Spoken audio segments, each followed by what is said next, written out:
what we can expect from President-elect Trump's second term. We're just 71 days away from his inauguration day, how the balance of power in Congress will impact what he'll be able to accomplish.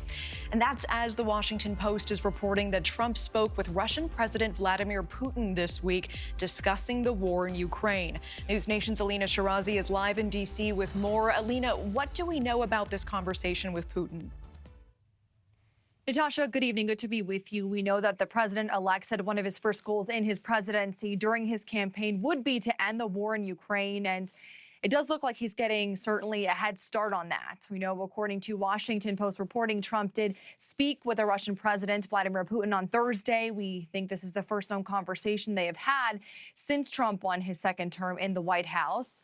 During the call, which Trump took from his Mar-a-Lago residence in Florida, we know the president-elect reportedly advised Putin not to escalate the war in Ukraine, and even mentioning the United States military presence in Europe during that phone call. Again, according to the Washington Post, Trump and Putin discussed what they called their shared goal of peace in Europe.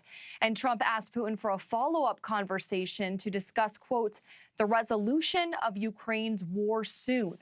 That call between Trump and Putin followed a call we know between Trump and Ukrainian President Zelensky. We reported on that. He called to congratulate Trump on his election win. Sources did tell NewsNation that Elon Musk also joined that phone call between Trump and Ukraine's president. We know Zelensky reportedly thanked the SpaceX CEO for giving Ukraine internet access through Musk's Starlink satellites. So we have a very good relationship. And I also have a very good relationship, as you know, with President Putin. And I think if we win, I think we're going to get it resolved very quickly.